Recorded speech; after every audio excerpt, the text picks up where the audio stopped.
L'exemple de l'Holocauste offert par Saül, rapporté dans 1 Samuel 13, 8, 14, peut nous servir d'avertissement.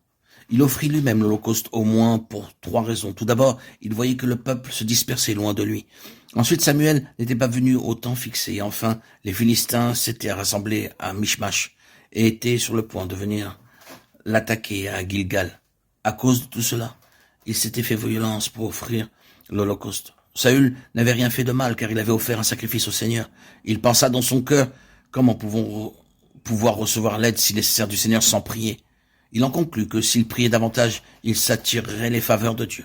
S'il accomplissait un peu plus de son service envers le Seigneur, il recevrait la puissance pour délivrer son peuple de la main des ennemis. Saül a dû être bien surpris lorsque Samuel lui déclara « Tu as agi en insensé. Tu n'as pas observé le commandement que l'Éternel, ton Dieu, t'avait ordonné. L'Éternel aurait affermi pour toujours ton règne sur Israël, et maintenant ton règne ne durera pas. L'Éternel s'est choisi un homme selon son cœur, et l'Éternel l'a destiné à être le chef de son peuple, parce que tu n'as pas observé ce que l'Éternel t'avait commandé.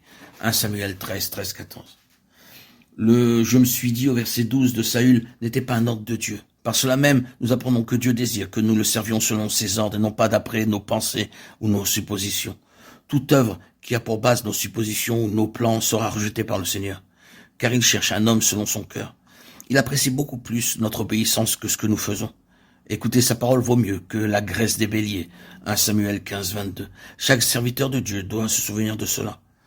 Trop souvent, nous nous hâtons pour faire les choses comme le fit Saül. Nous avons du mal à croire que Dieu n'est jamais en retard. Nous ne sommes pas capables d'attendre son heure. Nous ne voyons que notre besoin, les circonstances, et nous négligeons d'attendre l'heure de Dieu.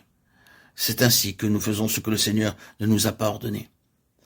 Nous savons que Saül fut rejeté par Dieu, parce qu'il avait été trop zélé, trop impatient d'offrir le sacrifice et trop hâtif dans la prière. Les raisons qui l'ont poussé à agir étaient nombreuses et variées. Toutefois, Dieu, pendant ce temps-là, avait trouvé un homme selon son cœur, et il l'avait désigné comme roi sur son peuple. L'homme que le Seigneur désire n'est pas quelqu'un d'irréfléchi, d'empressé, au point de ne pas savoir attendre. Si nous avions dû choisir, nous aurions sans nul doute opté pour quelqu'un de semblable à Saül. N'était-il pas un homme hors de l'ordinaire? Il dépassait de la tête tout le peuple. Cependant, Dieu ne cherchait pas un homme hors du commun, mais un homme selon son propre cœur. Le but de notre service pour le Seigneur ne doit pas être le désir de faire de grandes choses pour notre satisfaction et celle des autres, mais pour que le cœur de Dieu soit touché et qu'il soit satisfait. Ce sont uniquement des gens comme cela que Dieu pourra utiliser. Il cherche le tel homme.